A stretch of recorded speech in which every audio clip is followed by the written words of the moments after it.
இறையொளி திருவருள் சேனல் சார்பாக உங்கள் எல்லாரையும் வரவேற்கிறதுல எனக்கு ரொம்ப ரொம்ப சந்தோஷம். இறைவனோட ஆசிர்வாதம் எல்லாருக்கும் கிடைக்கட்டும். தைப்பூசம் அப்படிங்கிறது தமிழ் கடவுள் முருகப்பெருமானை சிறப்பு வழிபாடு செய்யும் ஒரு அற்புதமான நாள் அப்படிங்கிறது தெரியும். அந்த தைப்பூச நன்னாளில் பூஜை அறையிலும் வீட்டு வாசலிலும் போட வேண்டிய கோலம், எந்த கோலம் போடணும் அப்படிங்கிறத இந்த பதிவில் நம்ம தெரிஞ்சுக்கலாம். கடன் தொல்லை நீங்கணும், அந்த கடன் பிரச்சனையிலிருந்து வெளியில் வரணும் அப்படின்னா தைப்பூச திருநாள் அன்னைக்கு இந்த கோலத்தை போட்டால் நிச்சயமாக அந்த கடன் பிரச்சனையிலேருந்து வெளிவருவதற்கான வாய்ப்பு நமக்கு கிடைக்கும் அப்படிங்கிறது தான் உண்மை. நம்மள நிறைய பேர் கடன் பிரச்சனையில் சிக்கி தவிச்சுக்கிட்டு இருப்போம். கடன் பிரச்சனையிலேருந்து எப்படிரா வெளியில் வர்றது, அந்த கடனை அடைச்சிட்டு கடனே இல்லாத வாழ்வை எப்படி சந்தோஷமாக வாழணும் அப்படின்னு தான் எல்லாருமே யோசனை செஞ்சிட்ருப்போம்.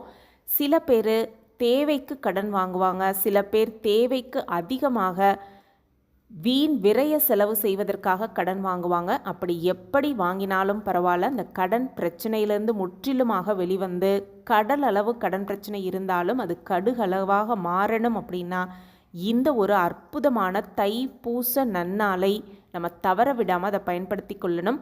தை மாதத்தில் வரும் பூச நட்சத்திரமும் சேரும் பொழுது ஆறுமுகனுக்கு விழா ஏற்பாடு செய்யும் அந்த அற்புதமான நாள் தான் தைப்பூச நன்னாள். இந்த நாளில் எல்லா முருகன், அது மட்டுமல்ல சிவன் கோவில்களிலும் சிறப்பு வழிபாடு செய்வது, காவடி எடுப்பது, பால் குடம் எடுப்பது, இந்த மாதிரி சிறப்பான வழிபாடுகள் வழிமுறைகள் தொன்று தொட்டு அந்த காலத்திலேருந்து செஞ்சுக்கிட்டு தான் வராங்க. முருகனுக்கு உகந்த இந்த வழிபாடு அப்படிங்கிறது தைப்பூச நன்னாளில் செய்வது ரொம்பவே சிறப்பான ஒரு விஷயம். அந்த வகையில் தைப்பூச நன்னாள் அன்னைக்கு இந்த ஒரு கோலத்தை போடுவதன் மூலம் கடன் பிரச்சனை அப்படிங்கிறது முற்றிலுமாக வெளிவரலாம் அப்படிங்கிறது தான் உண்மை. அப்படி எந்த வகையான கோலம் போடலாம் அப்படிங்கிறத இப்போ நம்ம ஒவ்வொன்றா தெரிஞ்சுக்கலாம். அதுக்கு முன்னாடி நீங்கள் இப்போ தான் நம்ம சேனலை புதுசாக பார்த்துக்கிட்டு இருக்கீங்க அப்படின்னா, சப்ஸ்கிரைப் பண்ணாமல் பார்த்துக்கிட்டு இருக்கீங்க அப்படின்னா சப்ஸ்கிரைப் பண்ணிவிடுங்க.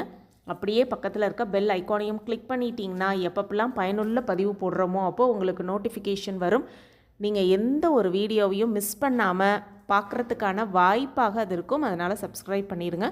இப்போது என்னென்ன கோலம் தைப்பூச நாளில் போடணும் அப்படிங்கிறத தெரிஞ்சுக்கலாம். முதலாவதாக பார்த்தோன்னா முருகப்பெருமானுக்கு ரொம்பவே உகந்ததான வேல், அந்த வேல் கோலம் பூஜை அறையில் வரைவது அப்படிங்கிறது ரொம்பவே சிறப்பு வாய்ந்த ஒரு விஷயம்.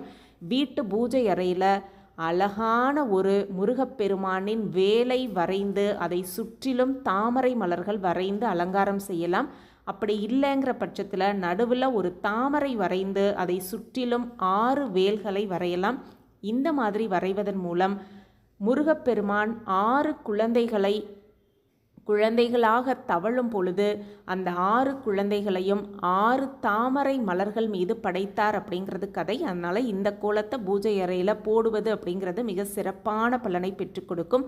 அடுத்த விஷயம், எந்த கோலம் வீட்டு வாசலில் போடுவது அப்படிங்கிறத தெரிஞ்சுக்கலாம். இந்த வீட்டு வாசலில் நட்சத்திர கோலம் அப்படின்னு சொல்லப்படும் அந்த நட்சத்திர கோலத்தை வீட்டு வாசலில் போடுவது ரொம்பவே சிறப்பு. 6 முகம் கொண்ட முருகப்பெருமானுக்கு 6 பக்கமும் முக்கோணம் கொண்ட ஒரு நட்சத்திர கோலம் தான் ரொம்ப ரொம்ப ஒரு ஏற்ற கோலம் அப்படின்னும், ஒரு அருங்கோணம் நடுவில் வரைந்து அதை சுற்றி 6 பக்கமும் கூம்பு வரும்படி அமைக்கும் நட்சத்திர கோலம் தைப்பூசத்திற்கு ஏற்ற ஒரு சிறப்பான கோலம், வாசலில் போடுவதற்கான ஏற்ற கோலம் அப்படின்னும், இந்த கோலத்தை வீட்டு வாசலில் போடுவது ரொம்பவே ஒரு சிறப்பான பலனை பெற்றுக் கொடுக்கும் அப்படிங்கிறது தான் உண்மை. அதே போல் வாசலில் தாமரை கோலமும் தாராளமாக போடலாம். இந்த கோலத்தை பெரிய வாசல் இருப்பவர்கள் தாராளமாக போடலாம். நடுவில் நட்சத்திரம் வரைஞ்சிட்டு ஒவ்வொரு கோணத்திலும் ஒரு தாமரை மலரை வரையலாம். நடுவில் ஓம் அப்படிங்கிற மந்திரத்தை எழுதலாம். ஆனால் வாசலில் போடும் பொழுது இந்த மந்திரத்தை எழுதுவதை தவிர்த்து விடுவது ரொம்ப ரொம்ப நல்லது. ஒவ்வொரு தாமரைக்கும் ஒவ்வொரு நிறம் கொடுத்தோன்னா கண்களை கவர்ந்து நல்லாவே பார்க்குறதுக்கு அருமையாக இருக்கும். இந்த மாதிரி பூஜை அறையில் போட வேண்டிய கோலங்கள் என்ன, வாசலில் போட வேண்டிய கோலங்கள் என்ன அப்படின்னு தெரிஞ்சுக்கிட்டு தைப்பூச நன்னாள் அன்னைக்கு அந்த கோலத்தை வீட்டிலும் பூஜை அறையிலும் வாசலிலும் வரைந்து முருகப்பெருமானின் பரிபூரண ஆசிர்வாதத்தை முழுமையாக பெற்றுக்கொள்ளலாம். அது மட்டுமல்ல, முருகப்பெருமானுக்கு நெய் தீபமேற்றி கடன் பிரச்சனை தீரணும் அப்படின்னு மனசார வேண்டிக்கிட்டு விரதம் இருந்து வழிபாடு செய்து கந்தக சஷ்டி கவசம், கந்தகுரு கவசம் இதை பாராயணம் செய்து முருகப்பெருமானின் ஆசிர்வாதத்தை பெற்றுக்கொண்டு கடனே இல்லாத வாழ்வை சுபிக்ஷமாகவும் வளமாகவும் நலமாகவும் வாழலாம். இந்த பதிவு உங்களுக்கு பயனுள்ள பதிவாக இருக்கும் அப்படின்னு நான் நம்புகிறேன். நம்ம சேனலில் நீங்கள் ரொம்ப ஆதரவு கொடுத்துக்கிட்டு வரீங்க. எனக்கு ரொம்ப சந்தோஷம். உங்கள் ஆதரவு மென்மேலும் கிடச்சிக்கிட்டே இருக்கும் அப்படிங்கிற நம்பிக்கையோடு மீண்டும் ஒரு புதிய பதிவில் பார்க்கலாம். நன்றி, வணக்கம்.